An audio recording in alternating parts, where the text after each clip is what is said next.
매주 화요일 격주로 부동산 소식 전해드리고 있습니다. 오늘도 부동산 전문가 김지훈 소장님 연결해서 말씀 나눠보도록 하죠. 연결되어 있습니다. 소장님 안녕하십니까? 네, 안녕하세요. 부동산 전문가 김지훈 소장입니다. 반갑습니다. 지난 2022년도부터 이 가파르게 오른 금리 인상으로 부동산 침체가 2년 가까이 이어져 오고 있는 상황입니다. 그 침체가 건설업과 부동산업 전반에 걸쳐서 영향을 미치고 있는데요. 주택 거래가 급감하며 문을 닫는 부동산 중개사무소도 속출하고 있다고 합니다. 자, 전국적으로 매달 1,000곳 이상 폐업을 하고 있는 실정이라고 하는데요. 더 심각한 문제는 시행사부터 건설사 또 하도급 업체 등으로 위기가 전이되고 있다고 하는데, 자, 이에 대한 소식부터 전해 듣겠습니다.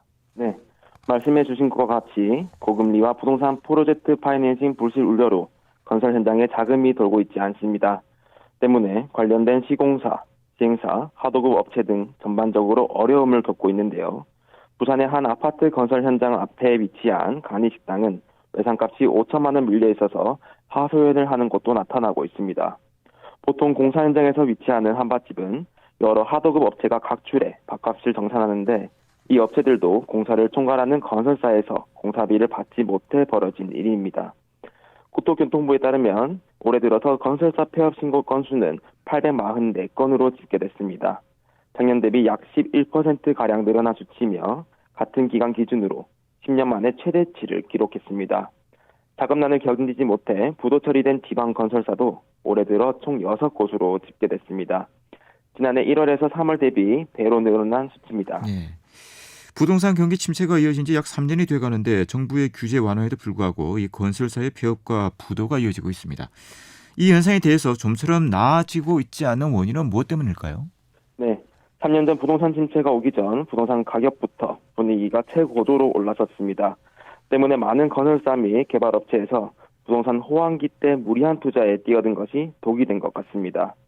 그때는 수요가 엄청나게 많았었기 때문에 아파트는 물론이며 오피스텔, 상가와 같은 많은 부동산 분야의 업체가 뛰어들었는데요.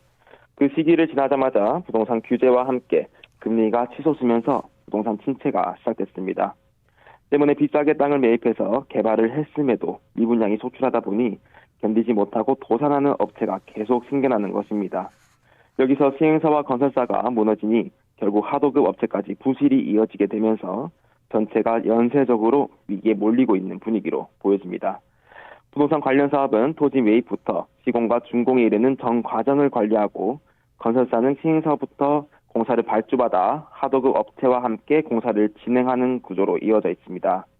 시행사는 부동산 개발 비용의 대부분을 금융회사로부터 빌리는데, 이게 바로 부동산 프로젝트 파이낸싱이라고 부릅니다.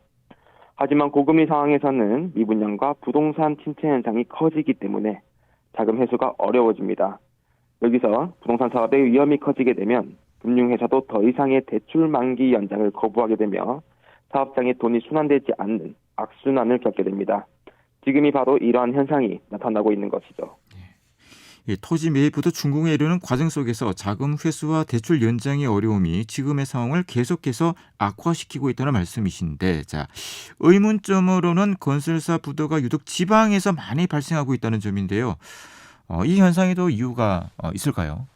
네, 전국 미분양 가구의 약 85%가 지방에 집중돼 있습니다. 주로 수도권에서 아파트를 짓는 대형 건설사는 기업 자체에서 버틸 수 있는 자본이 있지만, 많은 미분양을 떠안게 된 지방 중소건설사에서는 자금 회수가 어려운 상황 속에서 버틸 수 있는 체력이 부족하기 때문에 부도와 폐업이 유독 많은 이유이기도 합니다. 건설업의 어려움으로 일자리도 위태한 상태입니다.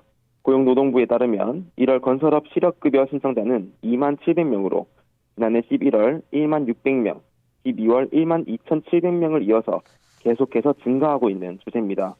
건설업 임금 체불액은 지난해 총 4,363억 원을 기록했는데요. 1년 만에 49%나 급증한 수치를 보이기 때문에 어쩌면 예견된 현상일 수도 있습니다. 예.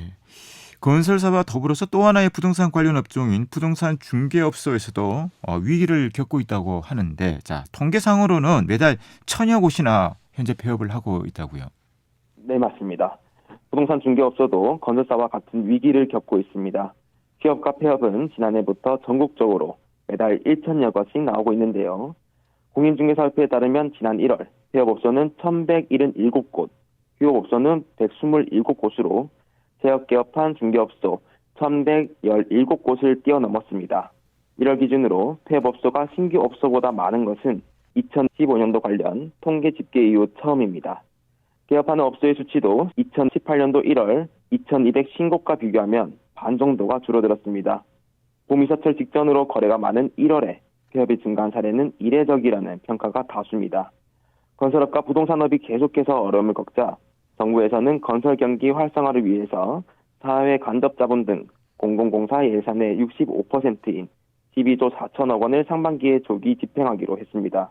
하반기에 금리가 떨어지더라도 중금리 수준이 지속돼 건설 경기가 단번에 좋아지기는 힘들 것이란 전망도 나오고 있으며 건설업의 침체 현상은 앞으로 더 이어질 수 있기 때문에 기업 자체에서의 자생 능력을 키우는 식의 산업 구조 변화 또한 고민해봐야 할 시기로 보여집니다. 네, 오늘도 유익한 정보 잘 들었습니다. 고맙습니다.